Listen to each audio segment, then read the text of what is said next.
Okay, Lavern, let's not make any boo-boos today.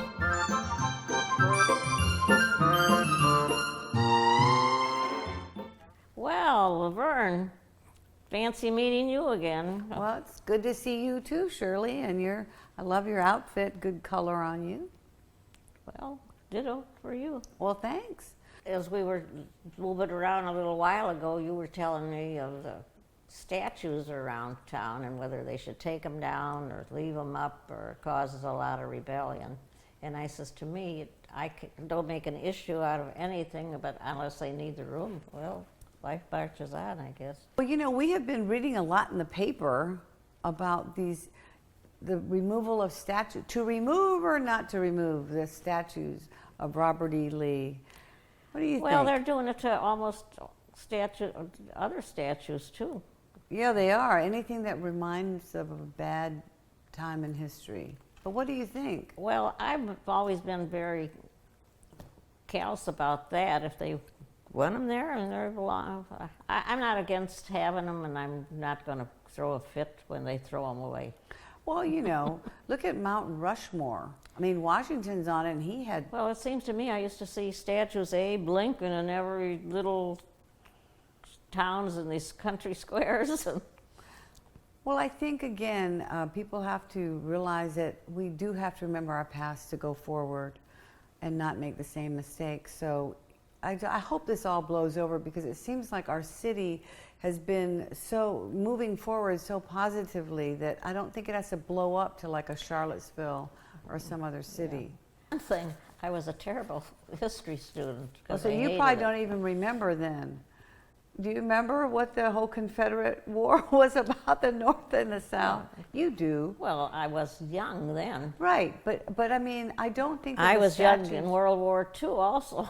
Right, and I don't think that the statues are meant to necessarily be negative, you know, and... Well, it's the same thing. No, I don't like to get anybody on a bad subject, but it's just like, where's the patriotism go when the football players won't stand up for the national anthem and rebelling on hanging our flags out? God, that used to just go with Flag Day. Everybody had their flags out.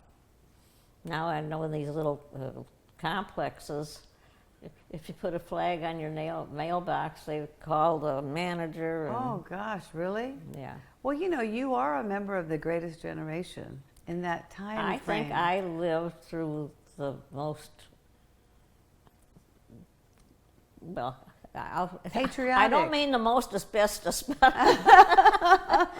the best years for things changing. Mm-hmm. You figure. Radio was when I was, and then my God, when they invented the TV, I thought, how can people do these things? And everybody see them in their living room. Now look what they're doing with all this new technology, with looking at a screen and the thing comes on. Well, you know, speaking of that, we did talk last session, or last time we taped, about you had a little bout in the hospital, and we were remarking that technology now has really helped in that arena. So now, remember, you kind of were a little resistant a couple years ago didn't like the kids playing so much with the texting all the time, and I still agree. I think you still agree that that's not the way to go. But in medicine, I'll never change my mind. But in medicine, didn't you get to see some great advances in technology? Oh, definitely. I mean, now they bring the X-ray to you. I don't even think they knew about feeding through the. No, take an aspirin and lay down, and if you die, it's your fault. Yeah, but now you could basically get like all your you know, X-ray things brought to you, and you know, they could. Well, definitely. I'm from way back, so I remember. Although I'll tell you, I never went to the doctor all my life until I got married and had a baby. Well, you were healthy, but it was kind of funny, all the buttons in the hospital, that there's so many, we really didn't know what they were either. Oh, one thing good is when you press, someone answers and you can talk right in that thing to let them know what's wrong before you do. A light would go on the outside, and only by luck does someone see it and answer it. That I know. So there have been good advances, and now actually management. And your son is head of the system at that hospital. on the board, they track all that time, like how soon did you get to the room? How long did it take for somebody to come? Because they really realize customer service is important. Well, That's it great. is. They don't know what it is today, though. Well, you were mentioning when we were talking about the hurricane and all that, about we were watching the news, naturally, that was all that was on, about the looters. Yeah. One thing, though, that is really is how they can keep you informed with what is going on all over. You never knew you had a hurricane or a tornado Correct. until it was on top of you. So Right. there has been a big advancement in things. Well, do you think, though, that some of the media people, some of the people like in the Keys are saying now that the media people hyped up the havoc down there and because down in the Keys, that it's scaring people off now from coming, and so they blame the media for being a little hyper about this whole situation. Oh, yeah. And then, like I say, as soon as something happens, everybody knows about it. By the time people used to find out things years ago, it was all settled. Yeah. Maybe there's for these national disasters, it was very good to be able to have technology to get people evacuated. Oh, I'm not putting it down. I mean, but I think that it is taken over. Well, you're with it. You've got your glasses. You said pretty soon you're going to show people how they work once you practice some more. I have found that practice doesn't always make perfect. Well, it just takes time. You're doing better. Yeah. You're doing better. So that'd be a great thing later to show people when you can. Well, I think I'd be on a list for an implant if they ever come out, but they're not going to give it to an old person like me. I'll just have to make sure I picture all you handsome and beautiful. And I think I'm close with that. Yeah.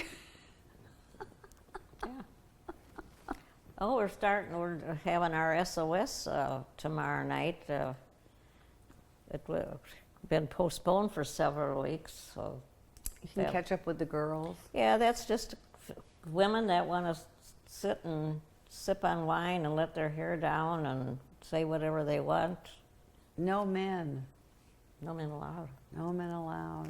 Although Mark loves to walk through when it's on. And one thing, he gives the best answers. He works for Studer. And when he walks in, I said, "Hi, Mark, how are you?" "Awesome, awesome, awesome." He just came back from seeing some singer in New Orleans. Oh, he went to a concert with Carol. That's nice. Had a good time. Well, it was her birthday, but he's a real cheerful earful around here. He is a lot of fun. He's very handy, too. He's the handiest man I know. Well, that's what he is. Yep. He always knows how to fix everything, which is great. Well, isn't Dick a real Oh, good gosh. handyman? Must I tell? He's as handy as somebody else in your family. Oh. Yeah. And my husband is many things, but he is not handy. Do not give him a screwdriver. Do not give him a hammer. Don't give him any kind of electrical he's lucky tool. he hasn't got electrocuted. Yeah. I was tempted. My husband was very handy. Right. But it didn't go down to his son. I know. But that's because he never let him do anything. He'd say, "Can I help you, Dad?" "No, go play." Well, you told me. Then when he grew up, I told you, he says, "You better put some oil in that car." He went and put it in the radiator. Well, you did tell me you fixed your car. Quint did fix your car. You're in your husband's car one time. Oh, if you can fix anything with one of these twisties that you tie up bread with, that's what he put under the car and got something together. So, But it worked. well, he said, "It's all fixed." And I don't know how far we went with that thing hanging on there. That's kind of cute. Oh, yeah. I mean, it worked. Well, he says, "Just call me Mr. Fix-It." Yeah. I remember when you were in the Haven, he tried to fix the blinds and they fell off. It was kind of cute. He was trying to be helpful. Well, that's it. And I'll tell you, this house, you have to be very learned to even know where things are, or how to do the plugs. Yeah, or- you got a pretty wired house, I must admit. Look for some regular plug, it doesn't exist. Yeah, that's fun. No, the only one that knows how to work all this stuff is Rishi. Yeah, she's really good at every little thing. She's the Mrs. Fix-It. Oh, and my grandson Michael has a birthday this month. Oh, okay. So, He's the baby of the grandchildren. and this is a big one for him. Yeah, 30. Yeah, he's 30. Wow. What's he going to do? As I tell you, with Michael, we'll never know. Hopefully, he's good. He's just a kid that went off on his own and wanted to go. And I said, "Aren't you ever coming back to Pensacola?" No. Oh, he'll be back, but I mean, he loves big cities. He's in Chicago. He likes public transportation, and rides his bike all over. Yeah. He didn't want a car when he moved. He told his dad he don't want no cars. He don't want to own one. Yeah, Daniel doesn't have a car either. He said it was just sitting, his battery died. Well, I guess in New York, Chicago, and Los LA. Angeles, yeah. it's easier to not have a car. One thing, I really like the Ubers. Uber. Yeah, I've been Ubering around. Yeah. When she knows she's partied, she comes home by Uber. But Uber is good. No, it's very, very handy, especially when there's a lack of parking places somewhere. You can be dropped in front and then they'll come and get you back. This way, if you have to park 3 blocks from something. Well, you know, Uber is experimenting with a driverless car. Oh, I want to know, would you ever sit in a driverless car? No, we Oh. had this conversation, but if you thought somebody was sitting there like they had a mannequin there talking to you, maybe you wouldn't think it was driverless. Well, remember when they used to have that blown up plastic dolls or guys and they'd sit them in the car next to them so people would think they weren't driving along? That might be the driver. That might be the Uber driver of the next iteration of cars. Well, it almost seems impossible, but there's a lot of things that I never thought I'd see is here, and there was something to just think about. My brother-in-law had a friend when he was young, and he was kind of backwoods and all that. He was so happy that he discovered that they use elastic in ladies' bloomers now. That's how back he was with inventions. Why do you find out about ladies' bloomers?